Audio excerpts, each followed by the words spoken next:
So, how should they prepare for the future crisis, according to you? Like something happens in the future, and how should they get prepared for it? It's important to deal with the past, deal with the triggers, deal with those emotions and feelings that did occur, and get them resolved sooner rather than later. Once those are out of the picture, anything else that comes along is not going to be so severe. If you could go back to the beginning of the pandemic, knowing what you know now, what would you do differently? I would have gotten involved in the protests, indoor rallies much sooner, and would have gotten to know the people involved in them, obviously much sooner. I would have been a little more vocal about raising issues and questions and pressing people, specifically on my end, certain local politicians. I would have been on their case much earlier.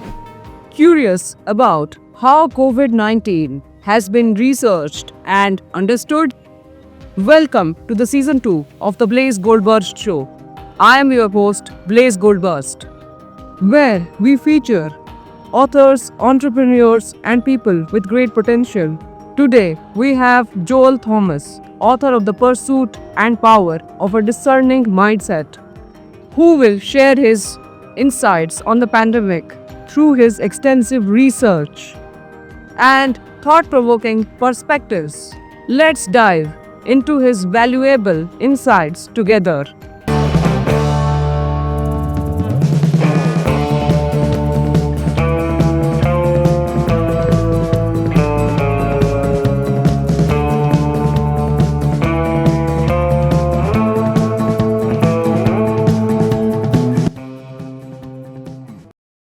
Joel, thank you for being with us on our opening episode of this season. Thank We you. look forward to hearing about your journey and what inspires your work. Thank you for having me on. It's a privilege. This is one of those very exciting moments to be able to be on a show such as yourself and help promote my book and what it's all about.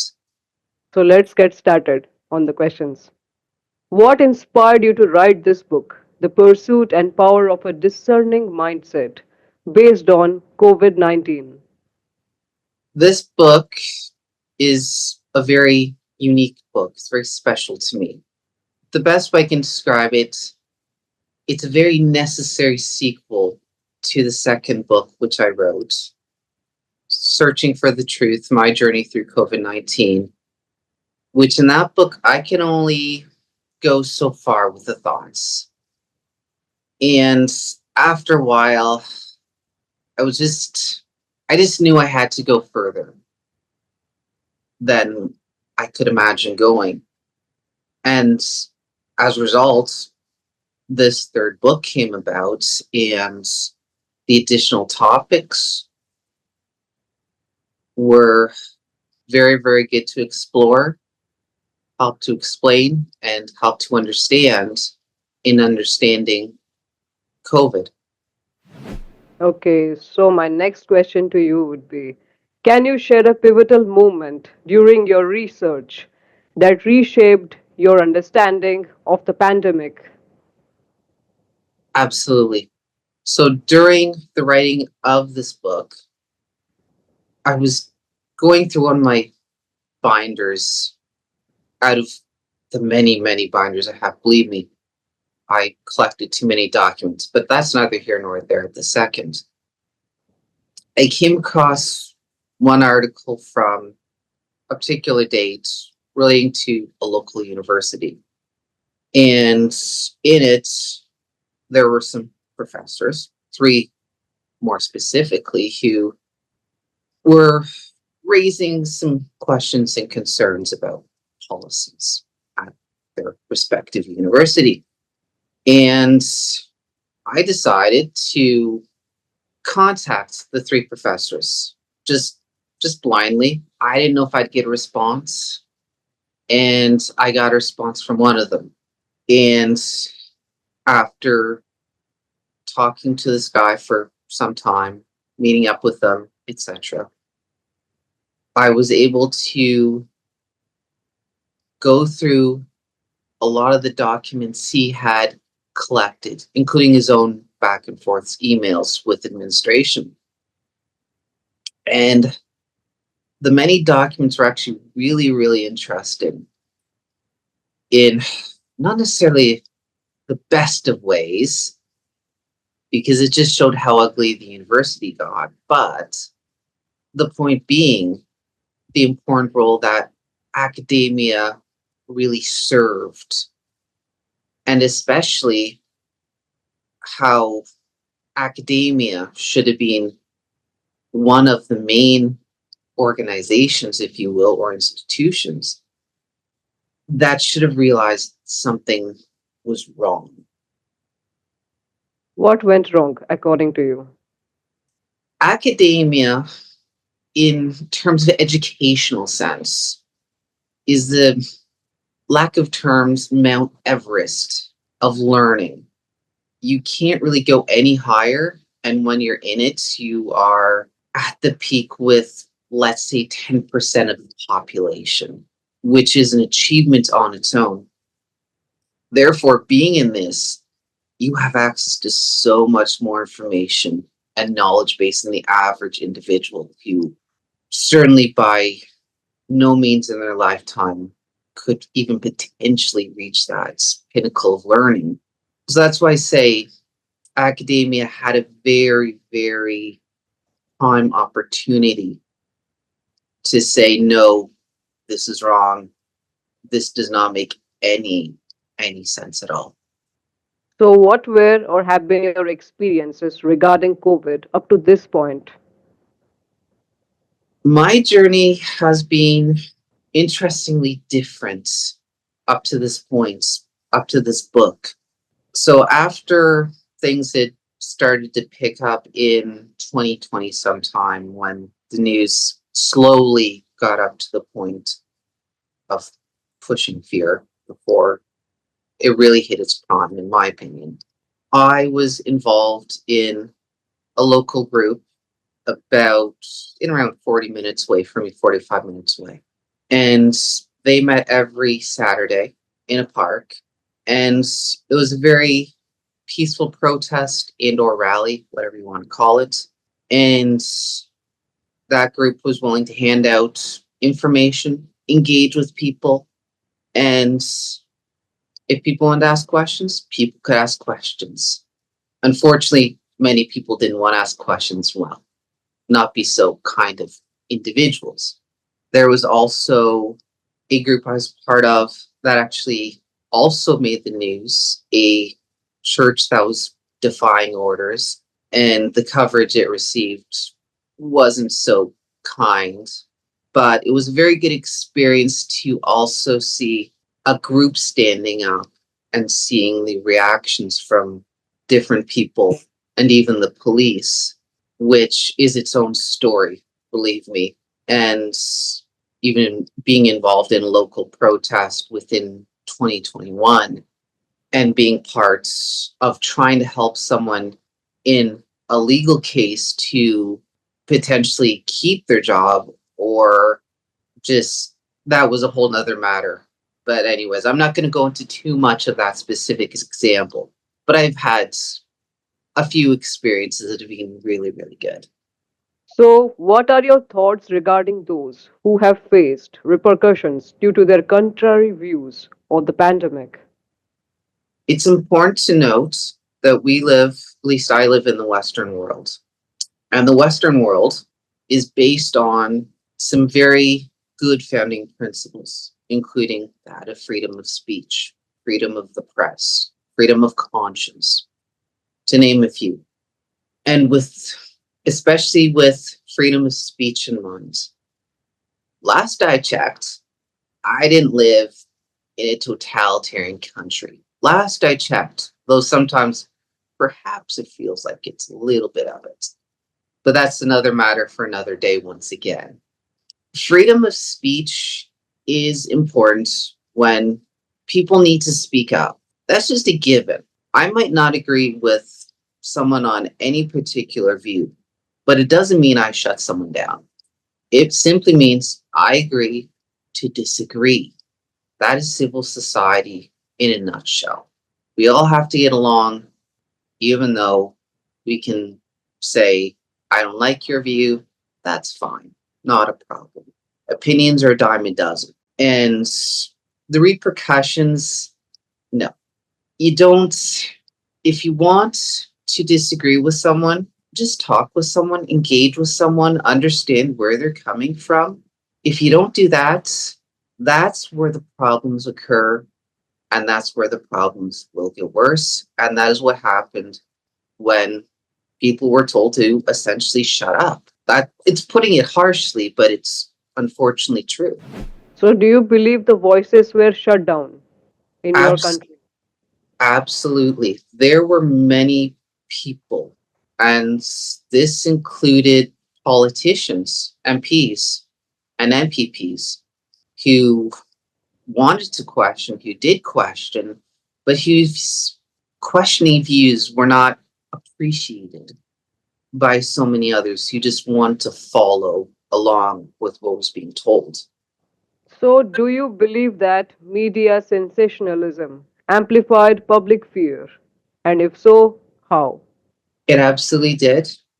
Case in point being the almost daily case counts, for example. One could be on any news channel, news site, whatever you want to use. And assuredly, you'd see this amount of cases today. The next day, oh, well, there's more cases of this, more hospitalizations, and so on and so forth. And just keep amping it up, amping it up, amping up to the point where people became so fearful that it got crazy. It was not a good thing when the media was not objective and didn't step back to think what they were doing. Okay, so how do you define mental fortitude? Why is it crucial during crises like COVID 19? Mental fortitude is having the strength of mind to persevere through a difficult time. In relation to COVID 19, having the strength of mind to persevere through the restrictions, through the measures, and through everything else with it was really a determining factor in whether or not someone would be able to stay objective, would be willing to question, or simply crack under the pressure and follow the majority of the general population and not question anything as a result. What role do you think personal beliefs play in shaping public opinions about the pandemic? Personal beliefs in any matter can shape someone's worldview. Specifically with the pandemic, personal beliefs came into the play in the form of who to trust. As an example, we're told as we're growing up, trust authority figures, trust those in positions of power. For example, trust what this doctor says. Like, let's say it's your family doctor. Trust what your family doctor says. Trust what your mechanic says. Trust a police officer, for example.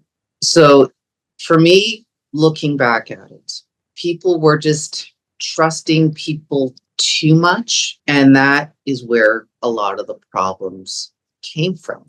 People are allowed to question. It doesn't have to be harsh, it doesn't have to be anything crazy. It's just asking basic questions of those in authority.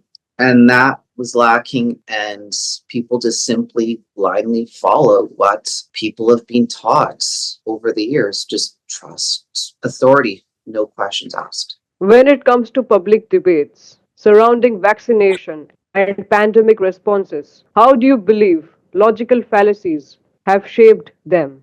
The debates with COVID, if you want to call them debates, were of great interest.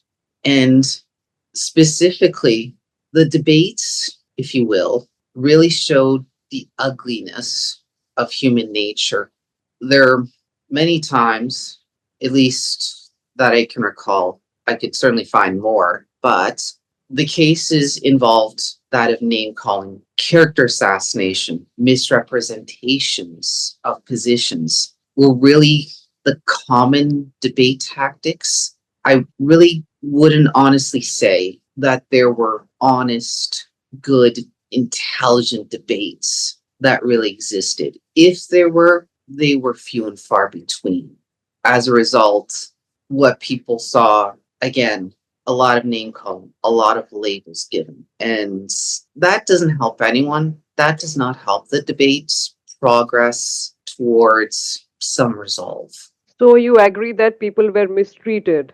I can say that not just from a research point of view, but I can also say that from my own experiences. I can say from work, for example, that associates were short of treated as criminals at times, short of, not going to say fully, because of the measures that the company had decided to follow or put in. And I can certainly see I did not see my family in 2021 for 2 holidays because my vaccine status was a very evident no, I don't have any, and no, I'm not getting them, even though my family chose to get the vaccines. So I can speak from experience very easily on the matter.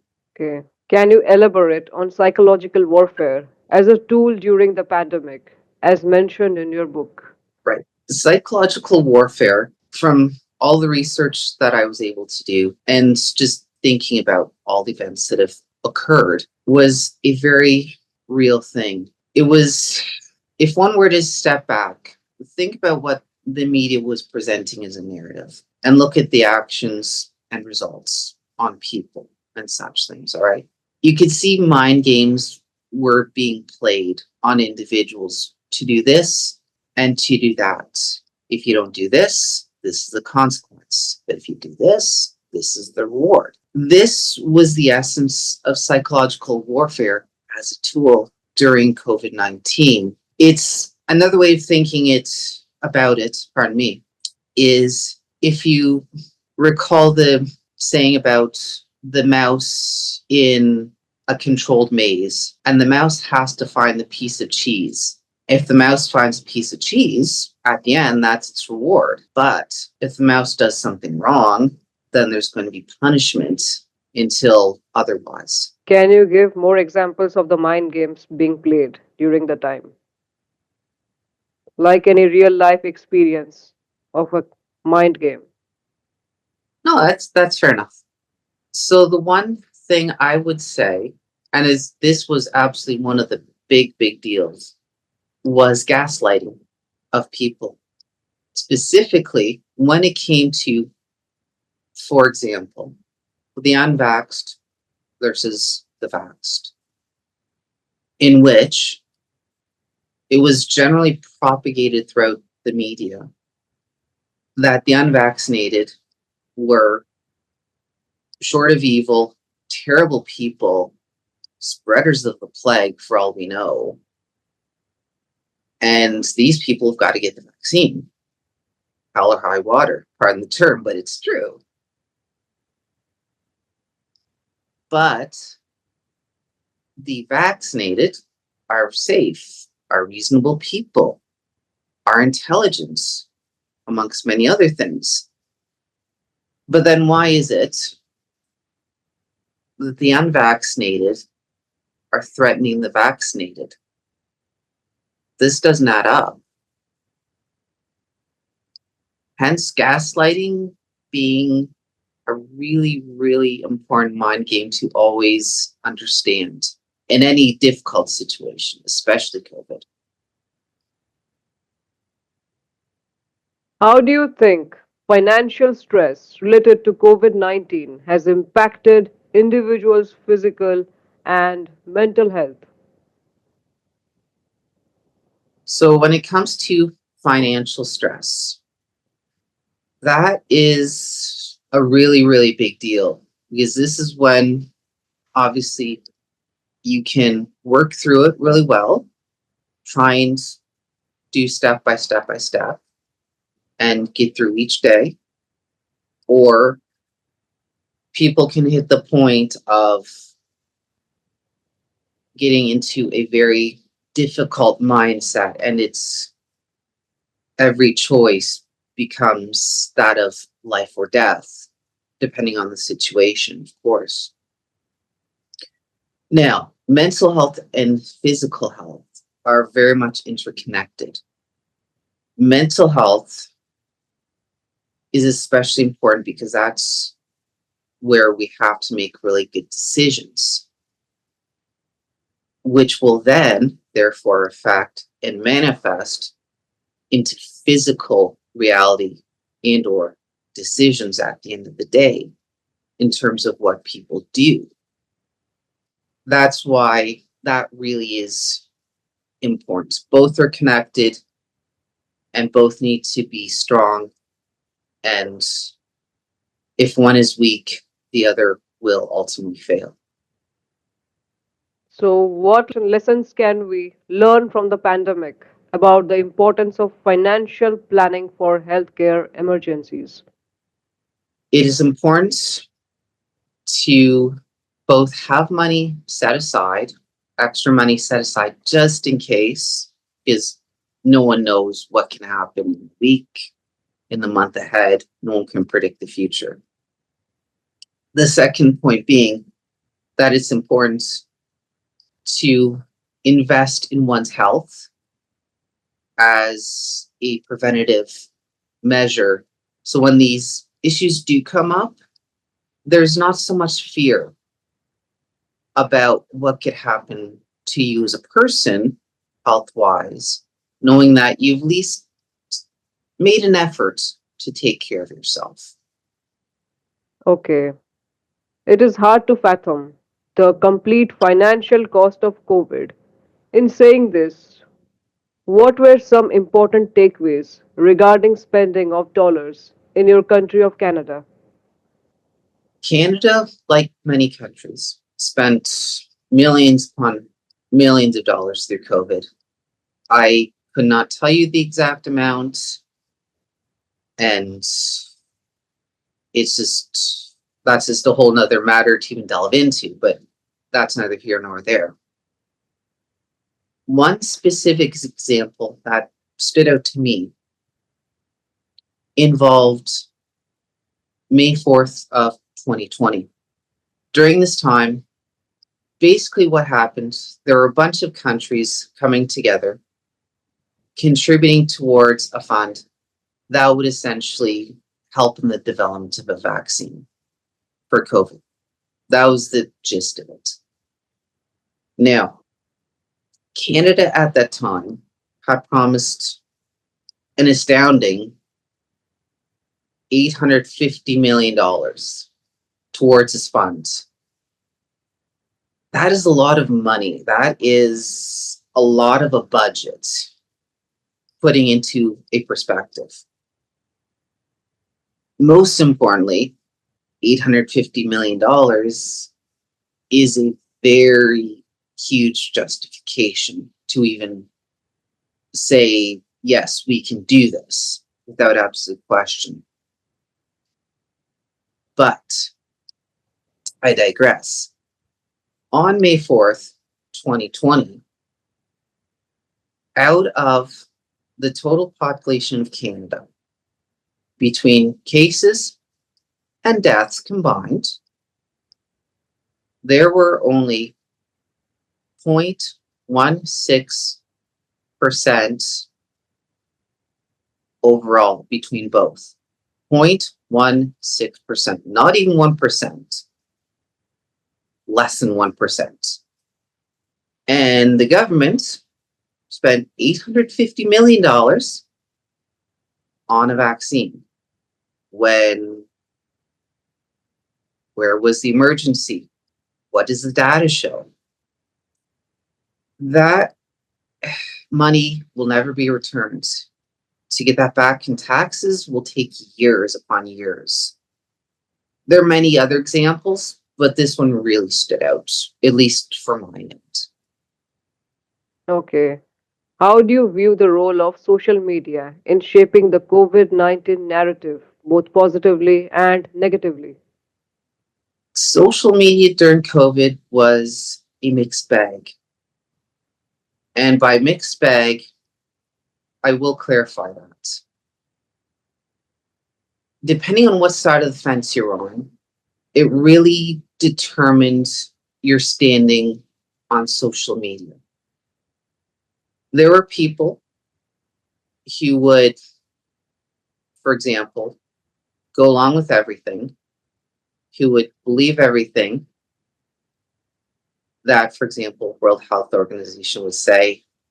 There would be sort of selfies of people saying, hey, look, I got the vaccine, looking all proud and strong. Those were the people who were generally respected on social media, or sheep, as I would like to call them, for lack of a better term, just going along with the flow without questioning.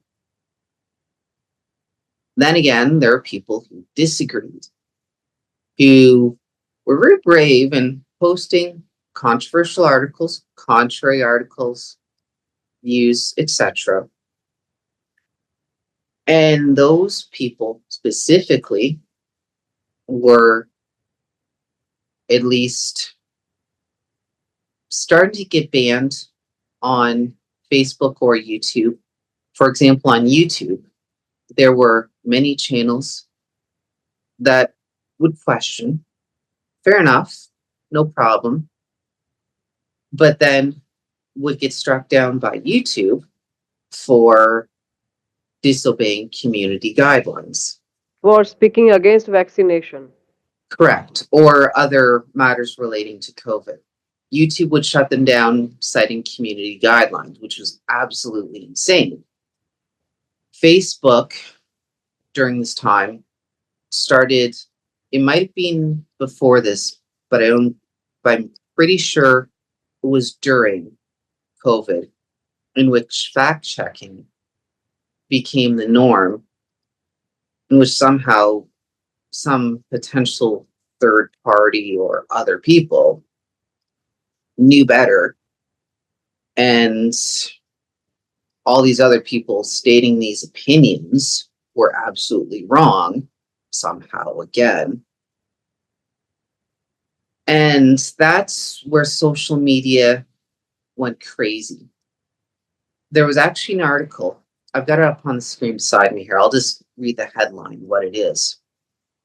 And this was from February 14th, 2020. So this is really early on in the whole thing.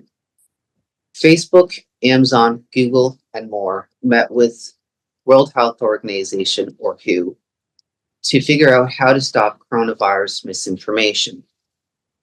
So this was also the beginning of the misinformation campaign, labeling anything that didn't line up as being a falsity.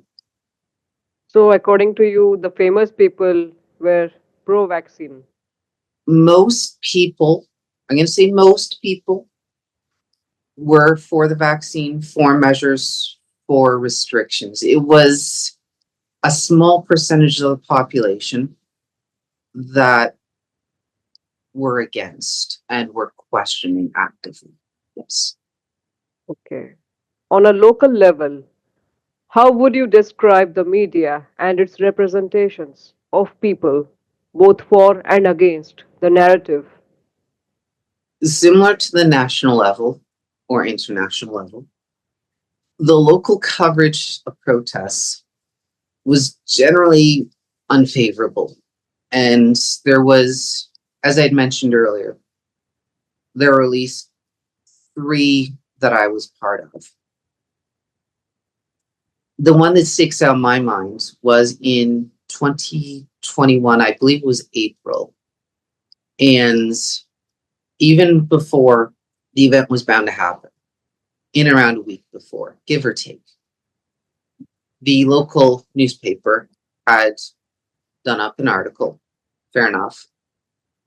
And rather than being objective, as the news media is supposed to be, which unfortunately news media has become less, but again, another matter for another day, decided to attack the organizers, pardon me, and start throwing names and labels and claims and accusations at the whole thing. And this particular protest, especially, was forced from its first location up to a second location because the city did not want to play nice. So that just made for an extra interesting news coverage of that particular. How do you believe society as a whole can recover and heal from the mental health crisis that were caused by COVID 19? The biggest and most important thing that needs to happen is for people to do the simple thing of talk. The funny thing is, but sad thing at the same time, is that during COVID, it was, again, vaxxed against unvaxxed, masked against unmasked. For example, those for restrictions, those against restrictions. There was always one side against another, one being played. Really terrible, but true. And in the midst of that, there was hardly anyone, although granted, surely there are individuals who were willing to talk about what was going on. Is this like any good relationship? I don't know if you've ever been in a relationship, married, whatnot, but I'll just use as an example where you have disagreements with your spouse on some issue, whether not really important or important, doesn't matter. To resolve it, to get through to the next day, to say, we've dealt with this, life moves on, you sit down and you talk about it open, honestly. You say your point of view, your partner says their point of view, and you come to resolve. It's the same with COVID. People had the chance to sit down and talk, work the differences out. Would it have been a complete 100%? Now I'm on your side? Not necessarily. The point of the exercise being, let's be civil about this for at least a time, and let's settle our differences here. If one changes mindset, great. If not, at least an effort was made to talk and understand. How do you see the relationship between physical health and mental health evolving in a post pandemic world? So again, physical health and mental health are very much connected. Mental health especially determines physical actions.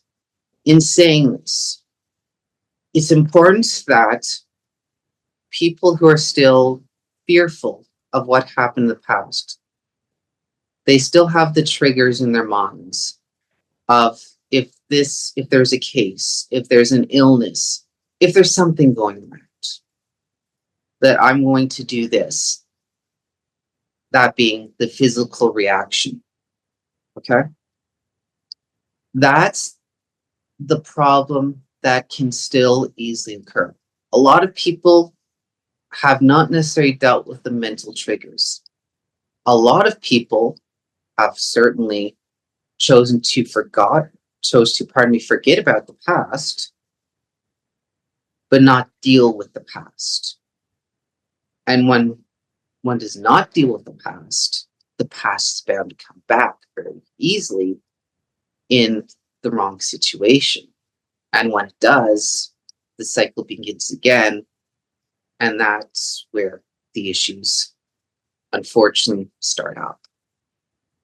So, what lessons can we learn from the pandemic about prioritizing preventive healthcare?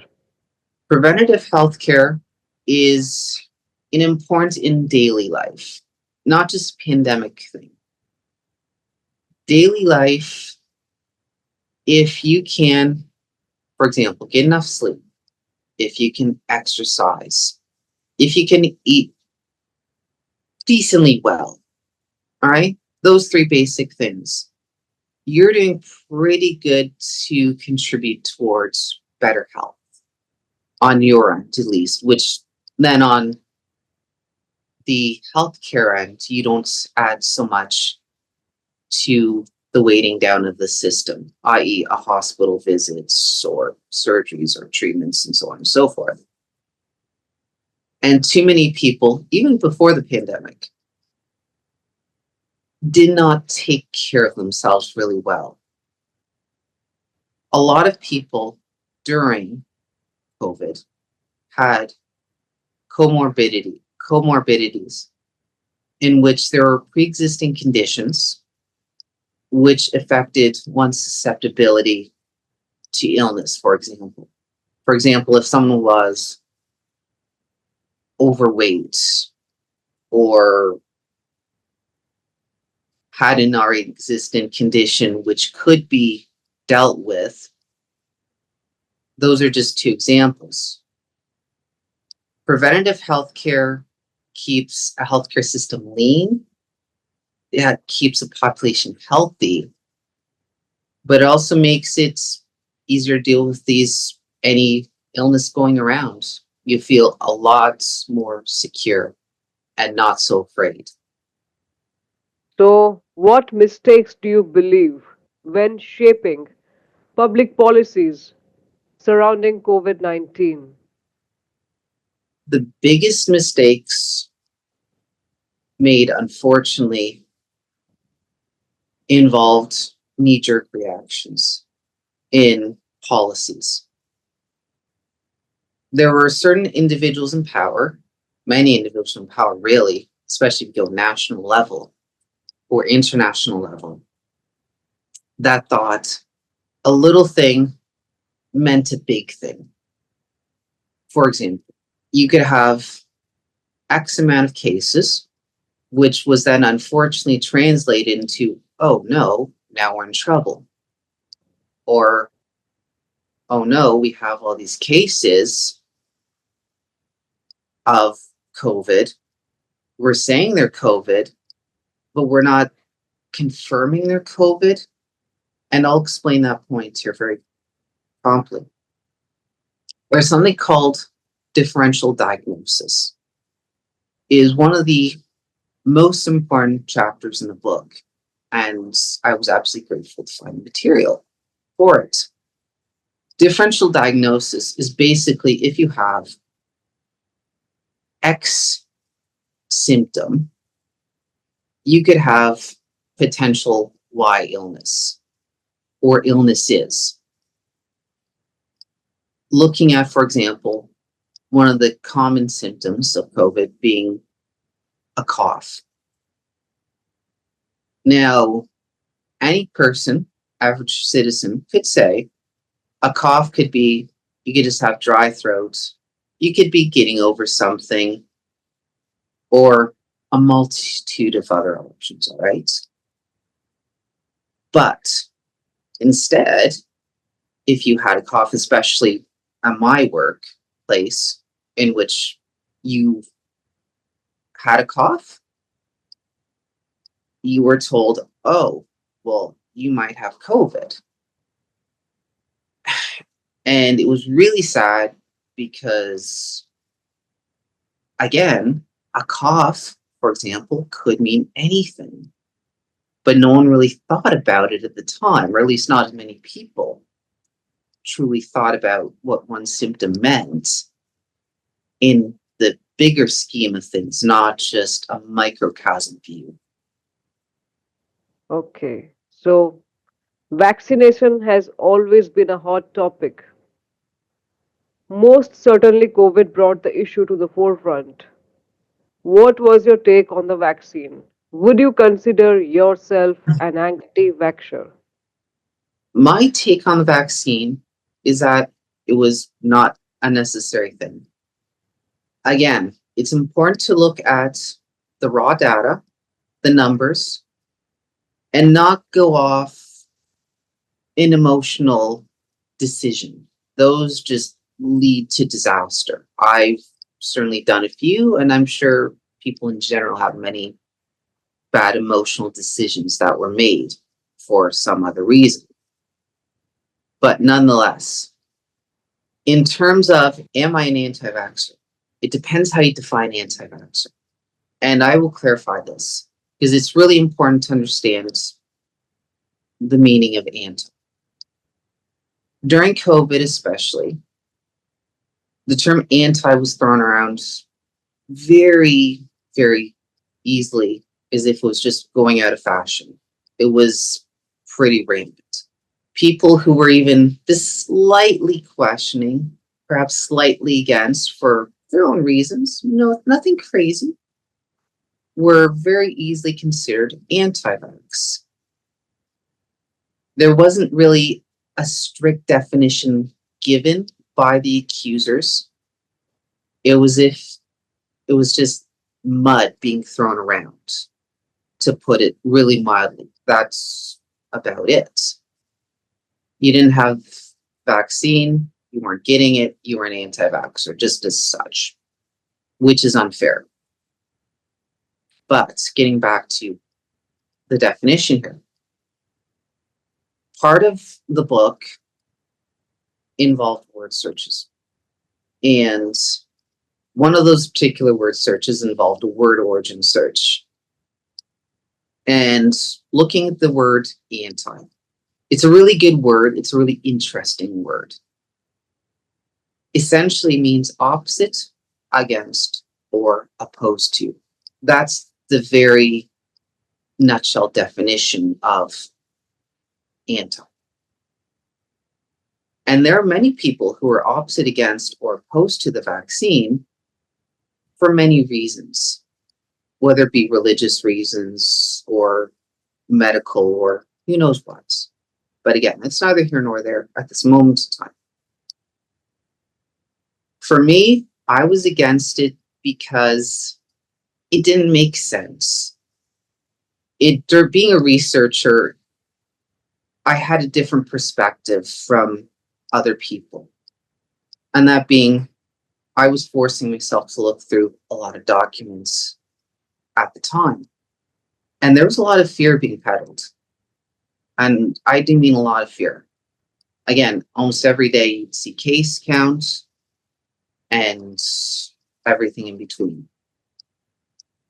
So in the strictest sense of the word definition, I would be an anti-vaxxer, but like many others, I have my reasons for not believing in it and having my own questions about it, therefore being not so sure or confident about the vaccine. So, do you believe that any new kind of virus will come up in the future and people will be taking vaccination again? I don't doubt it. And I say that not out of anything else besides some hints that were given, at least within two articles that I recall. Something along the lines of, and don't quote me on this completely, I'm just paraphrasing off memory, is that there'll be something coming up assuredly soon. No one knows when, no one knows what it is, but something will happen. And we just have to be ready for when it does happen. And right now, actually, there's talk of a new potential bird flu coming out. It's only made a little bit of news. It's not had the major traction that COVID received thus far, but at the same time, I would not doubt that it won't be pushed. It will surely have some degree of traction. How much? Who knows? What advice would you give to individuals struggling to navigate conflicting information about COVID 19? So to start off, it's important to really just step back from the noise and learn to be a moderate when it comes to these particular matters. Being a moderate allows one to go closer to the middle and have a not so noisy environment to be able to think about these matters. Because that way, at least one can make a better decision at the end of the day. Secondly, it's important to look for keywords.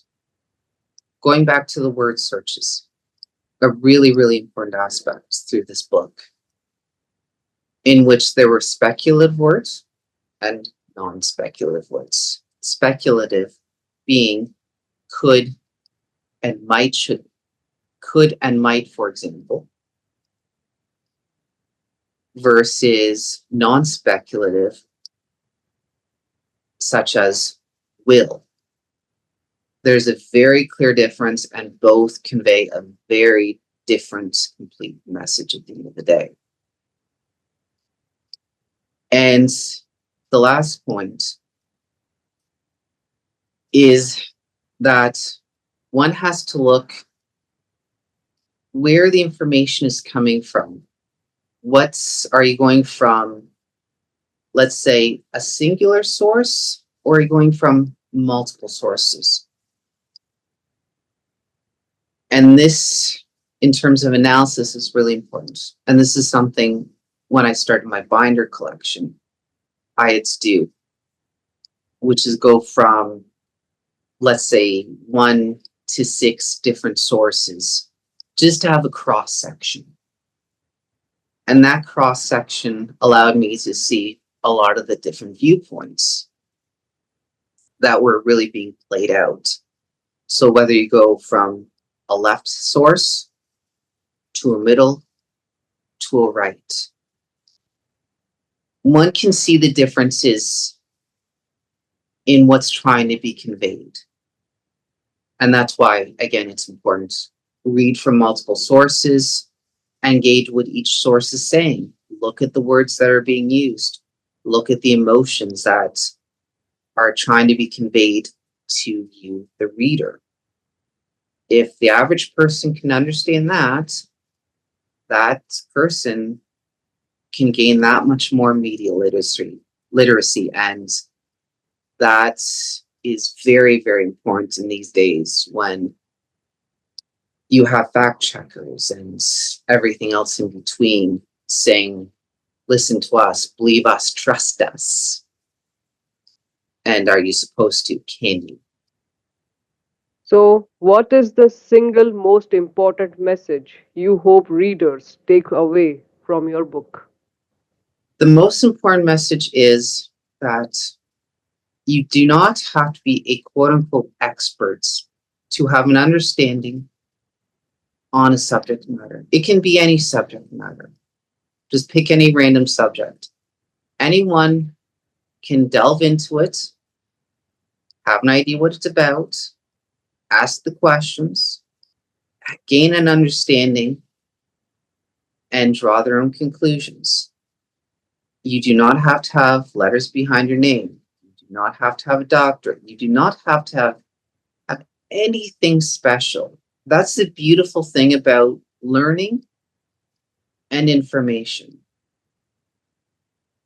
If a person challenges themselves to go about learning a particular subject, that person is already on the right path to bettering themselves, but also being informed without bias so much. Because you can look at quote unquote expert sources, nothing wrong with that. But at the end of the day, you draw your own conclusions, you draw your own observations out of the matter. You look at it from how you process things, not from how someone else processes it. So it's really a matter of, do you want to be able to apply self-sufficiency, or do you just want to take someone's word for something and go with the crowd and hope that that person is correct in what is being said? So, how has writing this book changed your personal perspective on the pandemic and its broader implications? This book, being the greater challenging of a book to write, has definitely made me look a lot further into the matter of COVID than most people would surely want to go. In terms of, let's say, going into academia being one example of it, but even going further than academia, going into international politics and those particular organizations that were so pivotal in it, such as World Health Organization.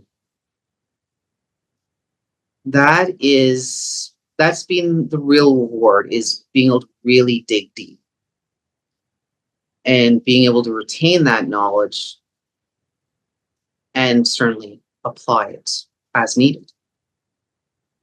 How do you see the lessons from this pandemic shaping future public health policies and individual behaviors? Yeah. Firstly, I would say I would hope that people would learn the lessons that did become very evident out of the pandemic, as there were certainly many. The biggest one, again, there's certainly more, but the biggest one in my mind being making not so brash decisions and trying to make more informed, intelligent decisions. That would be my hope of what would come out of it. And when it comes to behavior, is don't fear next time you hear there's something going around. Most assuredly, there's always something going around. But you know what? We don't, people don't fear all those just like that immediately. It's even in the past, like, oh, there's a cold, there's a flu. There's never been that strong of a reaction in the past. So it's important to just chill. Don't go 0 to 100. Just just wait, just watch, just listen, and just think before you act, essentially. Otherwise, a decision is going to be made that's not going to be so good. Okay, what advice would you give to individuals and families preparing for potential future crisis? So there's one item in particular which I will reiterate here. That being, always have open lines of communication. The biggest mistake, again, that was made between families, between individuals, whomever it may be, is that the lines of communication were shut off due to contrary views much of the time. And as a result, of course, families divided, friends divided, so on and so forth. So be willing to talk about the matter if it does happen. Be willing to agree to disagree. But at the end of the day, don't shun people. Don't excommunicate people. Be kind, be understanding. Is you can either be united or you can be divided. One is much harder to come back from. The other takes work, but it's worth doing. So, how should they prepare for the future crisis, according to you? Like something happens in the future, and how should they get prepared for it? So, mentally speaking, it's important to deal with the past deal with the triggers, deal with those emotions and feelings that did occur, and get them resolved sooner rather than later. Once those are out of the picture, anything else that comes along is not going to be so severe. So, mentally, especially, is important. Psychologically, again, make sure you have mental fortitude. Make sure you are mentally strong. Because once and if the pressure comes down, you have to deal with it right then and there. You have no excuse. You have to say yes or you have to say no. Okay. What steps do you recommend readers who want to deepen their understanding of the pandemic or take meaningful action in their communities? So, to understand the pandemic, it really is important to understand the nature of fear. Fear drove the pandemic to what it was, unfortunately. So, therefore, to understand fear means you can understand the one tool used to drive people to bad decisions or just to follow in general. And in terms of additional understanding, look at reputable other authors or other reputable authors, pardon me. There's one in particular that I have two of her books. Julie Ponesse, Ponesse. She was an ethics professor at one point at a local university before she unfortunately got fired for asking questions. And she had a couple of really good books here. The first one that was written, and this was when she was still a doctor at the time, My Choice, The Ethical Case Against COVID-19 Vaccine Mandates. An amazing read all around. And the second one, which was her more recent one, was Our Last Innocent Moments, looking back at things. So it's really important to look at or read about what others who had to go through some very difficult times talked about, such as Julie Ponesse. That way, at least the other side of the matter can be seen. How can readers connect with you or learn more about your ongoing work? So people can go to my site, www.thelibraryofalexandria.info, can email me, admin@thelibraryofalexandria.info. Those are probably the two best ways of getting a hold of me. And to find out more about what I'm doing, go to the sites every so often and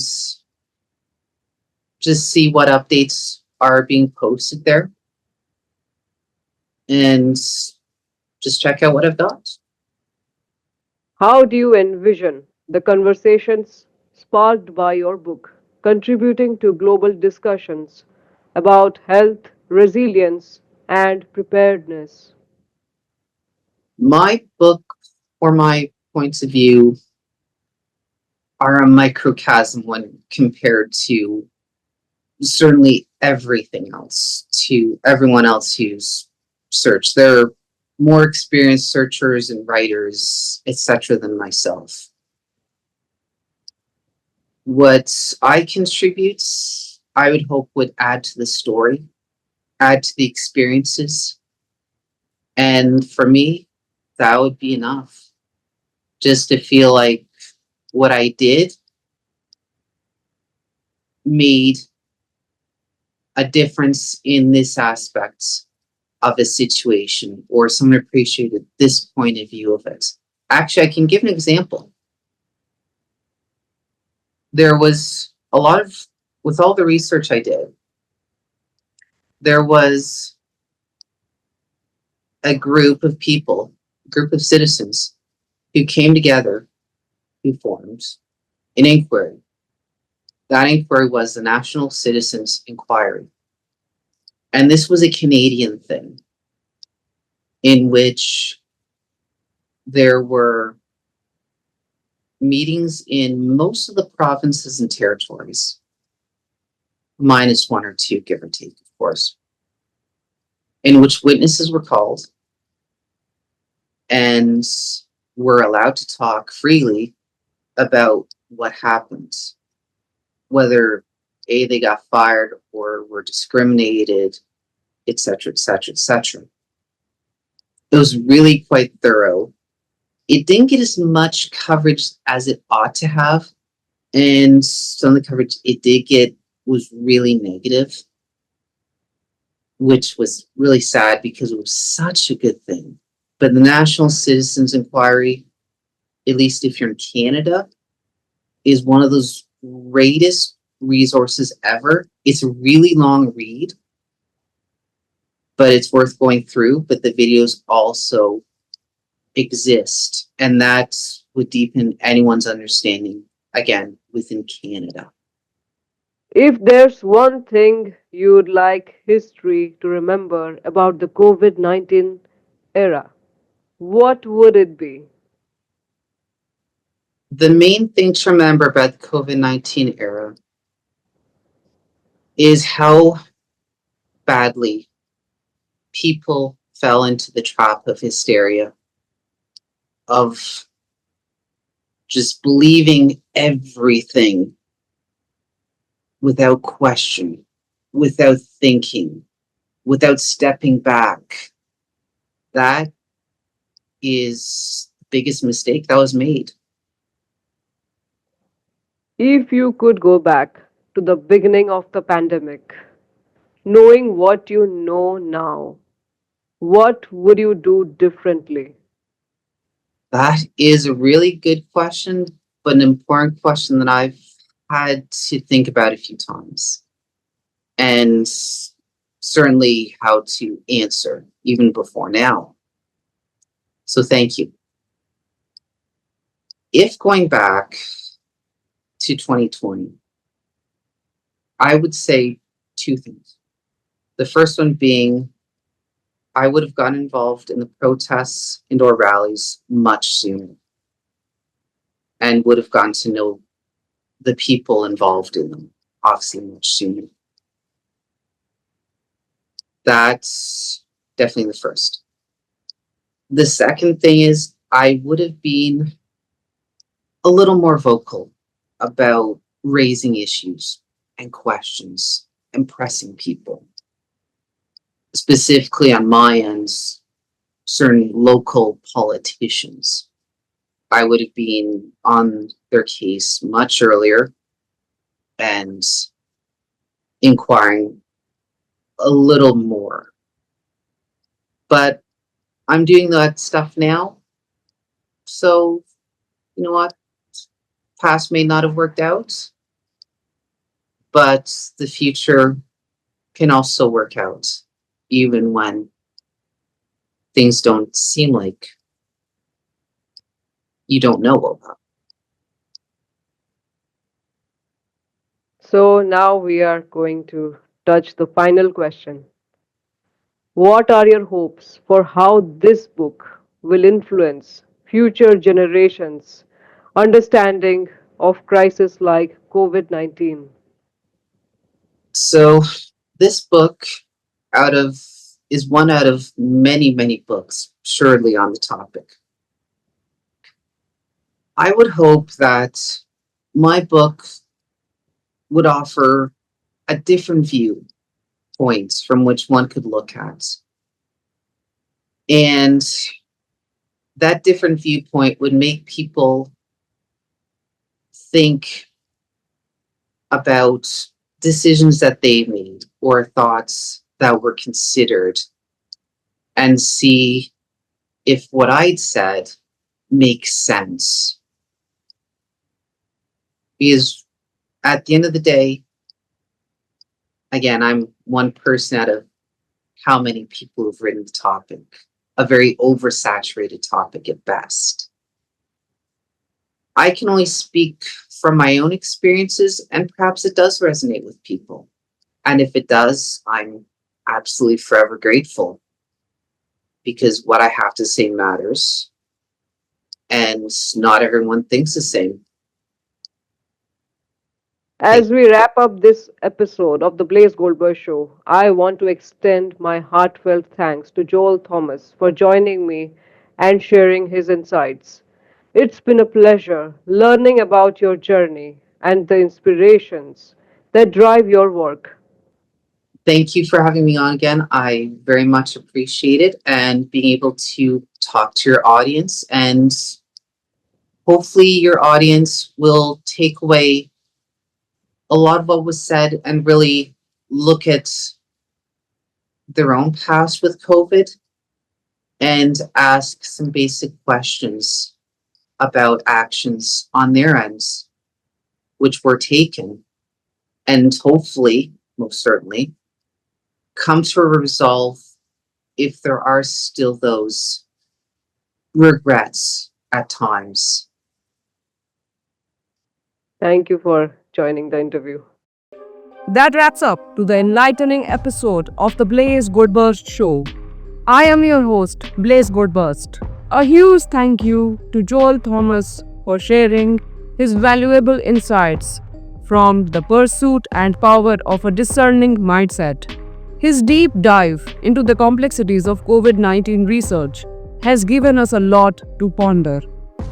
Stay tuned for more riveting discussions with inspiring authors, entrepreneurs, and visionaries who have the potential to change the world. Until next time, keep seeking knowledge and embracing growth.